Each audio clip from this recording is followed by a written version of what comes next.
Hi friends, 10ാം class board exam ഇങ്ങ് എത്താറായി അല്ലേ? ടെൻഷനൊന്നും വേണ്ട.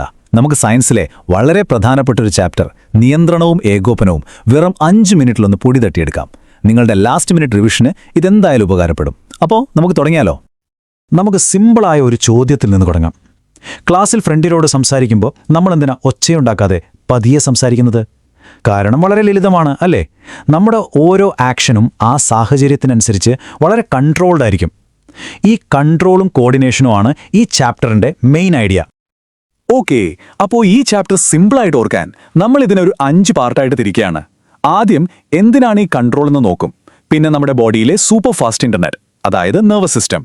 അത് കഴിഞ്ഞ് മിന്നൽ വേഗത്തിലുള്ള റിഫ്ലക്സുകളും, നമ്മുടെ സൂപ്പർ കമ്പ്യൂട്ടറായ ബ്രെയിനും, പിന്നെ ചെടികൾക്കുമുണ്ടല്ലോ ചില സൂപ്പർ പവറുകൾ, അതും നോക്കും.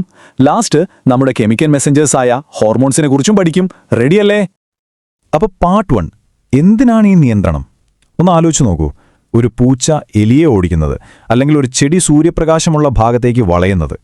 എല്ലാ ജീവികളും സർവൈവ് ചെയ്യാൻ വേണ്ടി ചുറ്റുമുള്ള മാറ്റങ്ങളോട്, അതായത് സ്റ്റിമുലിയോട് കറക്റ്റായിട്ട് റെസ്പോണ്ട് ചെയ്യണം. ഇവിടെ ഓർക്കേണ്ട ഏറ്റവും പ്രധാനപ്പെട്ട പോയിന്റ് എന്താണെന്നാൽ, ഈ പ്രതികരണങ്ങളൊന്നും വെറുതെ തോന്നിയ പോലെ നടക്കുന്നതല്ല. ചുറ്റും എന്താണ് നടക്കുന്നതെന്ന് ആദ്യം തിരിച്ചറിയണം. എന്നിട്ട് അതിന് ഏറ്റവും ശരിയായ ഒരു മറുപടി കൊടുക്കണം. അതിനാണ് നമ്മുടെ ശരീരത്തിലെ ഇത്രയും കിഡിലൻ കൺട്രോൾ സിസ്റ്റംസ് ഉള്ളത്. ഇനി നമുക്ക് നമ്മുടെ ശരീരത്തിലെ ഇലക്ട്രിക്കൽ വയറിംഗ് സിസ്റ്റത്തിലേക്ക് വരാം. പാർട്ട് 2, നാഡീവ്യവസ്ഥ. ഇത് നമ്മുടെ ശരീരത്തിലെ ഒരു ഹൈ സ്പീഡ് ഇന്റർനെറ്റ് കണക്ഷൻ പോലെയാണ്. ഭയങ്കര വേഗത്തിലാണ് മെസ്സേജുകൾ പാസ് ചെയ്യുന്നത്. അപ്പോൾ ഈ ഹൈസ്പീഡ് നെറ്റ്വർക്കിന്റെ ബേസിക് യൂണിറ്റ് എന്താണ്? അതാണ് ന്യൂറോൺ, അല്ലെങ്കിൽ നാഡീകോശം. ഈ വാക്ക് നന്നായി ഓർത്തു വെച്ചോളൂ. പരീക്ഷയ്ക്ക് വളരെ ഇമ്പോർട്ടൻ്റ് ആണ്. ഇലക്ട്രിക്കൽ സിഗ്നലുകളായി ഇൻഫർമേഷൻ പാസ് ചെയ്യാൻ വേണ്ടി മാത്രം ഡിസൈൻ ചെയ്ത ഒരു സ്പെഷ്യൽ സെല്ലാണിത്. ഒരു മെസ്സേജ് ഈ ന്യൂറോണിലൂടെ എങ്ങനെയാ പാഞ്ഞു പോകുന്നത്? സിമ്പിളാണ്. വെറും 3 സ്റ്റെപ്പ്. സ്റ്റെപ്പ് 1, ഡെൻഡ്രൈറ്റ് ഇൻഫർമേഷനെ പിടിച്ചെടുക്കുന്നു. സ്റ്റെപ്പ് 2, ആ ഇൻഫർമേഷൻ ആക്സോണിലൂടെ ഒരു ഇലക്ട്രിക് കറണ്ട് പോലെ പാസ് ചെയ്യുന്നു. സ്റ്റെപ്പ് 3, സിനാപ്സ് എന്നൊരു ജംഗ്ഷൻ ഉണ്ട്.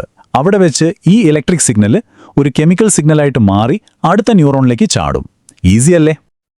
അപ്പോൾ എന്താണ് ഈ സിനാപ്സ്? 2 ന്യൂറോണുകൾക്കിടയിലുള്ള ഒരു കുഞ്ഞൻ ഗ്യാപ്പാണിത്.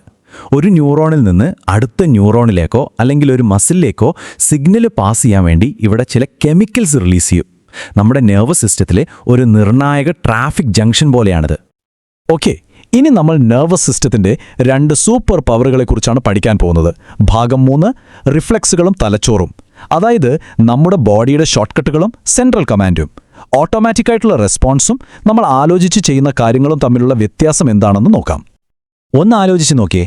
അറിയാതെ നമ്മൾ ചൂടുള്ളൊരു പാത്രത്തിൽ തൊട്ടു. അയ്യോ ചൂടുണ്ടല്ലോ എന്ന് ആലോചിച്ച് കൈയെടുക്കാൻ നിന്നാൽ ഒരുപാട് സമയമെടുക്കും, കൈ പൊള്ളുകയും ചെയ്യും. അപ്പോൾ ബോഡി എങ്ങനെയാണ് നമ്മളെ രക്ഷിക്കാൻ വേണ്ടി ഇത്ര പെട്ടെന്ന് റിയാക്ട് ചെയ്യുന്നത്? അതിനുള്ള ഉത്തരമാണ് റിഫ്ലെക്സ് ആർക്ക്. ഇത് നമ്മുടെ ബോഡിയുടെ ഒരു എമർജൻസി എസ്കേപ്പ് റൂട്ടാണെന്ന് പറയാം.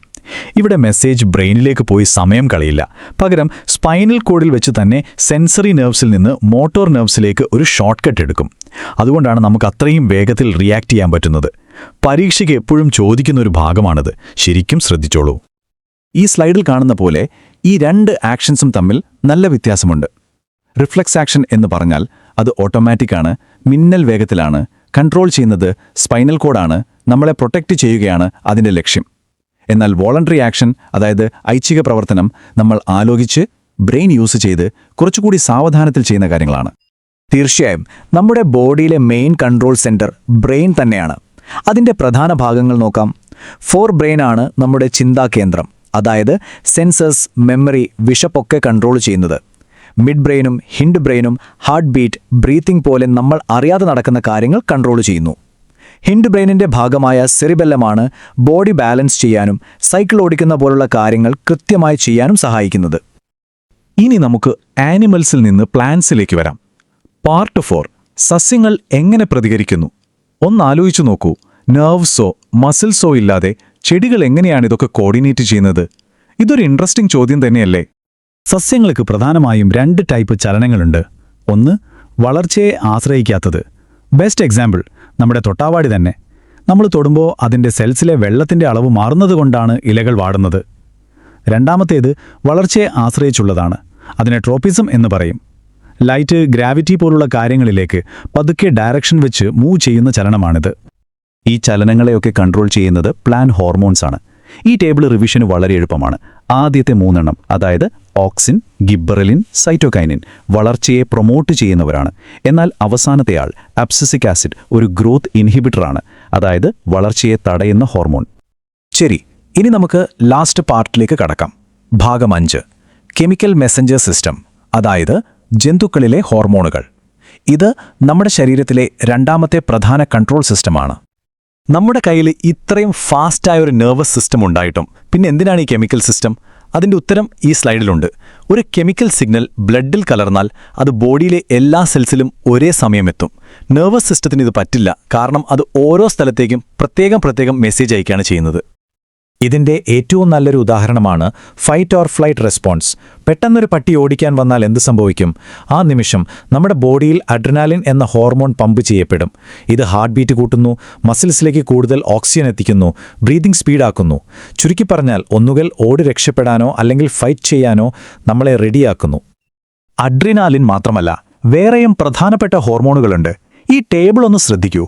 പിറ്റ്യൂട്ടറി ഗ്ലാൻഡ് ഉണ്ടാക്കുന്ന ഗ്രോത്ത് ഹോർമോൺ നമ്മുടെ വളർച്ചയെ കൺട്രോൾ ചെയ്യുന്നു. തൈറോയിഡ് ഗ്ലാൻഡിൽ നിന്നുള്ള തൈറോക്സിൻ മെറ്റബോളിസം കൺട്രോൾ ചെയ്യുന്നു. പാൻക്രിയാസ് ഉണ്ടാക്കുന്ന insulin blood sugar level control ചെയ്യുന്നു. അപ്പോൾ ഈ ഹോർമോൺസിന്റെ അളവ് എങ്ങനെയാണ് കറക്റ്റായി മെയിൻറ്റെയിൻ ചെയ്യുന്നത്? അതിനാണ് ഫീഡ്ബാക്ക് മെക്കാനിസം ഉള്ളത്. ഉദാഹരണത്തിന്, ബ്ലഡിലെ ഷുഗർ ലെവൽ കൂടുമ്പോൾ പാൻക്രിയാസ് കൂടുതൽ ഇൻസുലിൻ പുറത്തുവിടും. ഷുഗർ ലെവൽ നോർമലാകുമ്പോൾ ഇൻസുലിൻ പ്രൊഡക്ഷൻ കുറയും. ഒരു ഓട്ടോമാറ്റിക് സ്മാർട്ട് സിസ്റ്റം പോലെയാണിത്. അപ്പോൾ നമ്മൾ പഠിച്ച 2 സിസ്റ്റങ്ങളെയും നമുക്ക് അവസാനമായി ഒന്ന് താരതമ്യം ചെയ്യാം. ഇത് പരീക്ഷയ്ക്ക് ഉറപ്പായും വരുന്നൊരു ഭാഗമാണ്. നോട്ട് ചെയ്തോ? നെർവസ് സിസ്റ്റം അത് ഇലക്ട്രിക്കലാണ്, ഇൻസ്റ്റന്റ് ആണ്, ഒരു പ്രത്യേക സ്ഥലത്തേക്ക് മാത്രമുള്ളതാണ്, പിന്നെ കുറച്ചു നേരത്തേക്ക് ഉണ്ടാവൂ. ഇനി ഹോർമോണൽ സിസ്റ്റം അത് കെമിക്കലാണ്, പതുക്കെയാണ്, ബോഡി മുഴുവൻ എഫക്റ്റ് ഉണ്ടാവും, പിന്നെ അതിൻ്റെ എഫക്റ്റ് കുറേ നേരം നിൽക്കും. ഈ 4 പോയിന്റുകൾ ഓർത്തു വെച്ചാൽ മതി, ഫുൾ മാർക്ക് ഉറപ്പ്. ഓർക്കുക, ഈ 2 സിസ്റ്റങ്ങളും ഒറ്റക്കല്ല, ഒരുമിച്ചാണ് പ്രവർത്തിക്കുന്നത്. ഒരു ചോദ്യത്തോടെ നമുക്ക് നിർത്താം. ഒരു അപകടം തിരിച്ചറിയുന്ന ഫാസ്റ്റായ നെർവസ് സിസ്റ്റം എങ്ങനെയാണ് പതുക്കെ പ്രവർത്തിക്കുന്നതും എന്നാൽ ഒരുപാട് നേരം നീണ്ടു നിൽക്കുന്നതുമായ ഒരു ഹോർമോൺ റെസ്പോൺസിന് തുടക്കമിടുന്നത്? ഇതിനെക്കുറിച്ചൊന്ന് ആലോചിച്ചു നോക്കൂ. ഈ വിശകലനം നിങ്ങളുടെ പരീക്ഷാ തയ്യാറെടുപ്പിന് സഹായകമായി എന്ന് വിശ്വസിക്കുന്നു. എല്ലാവർക്കും ഓൾ ദി ബെസ്റ്റ്.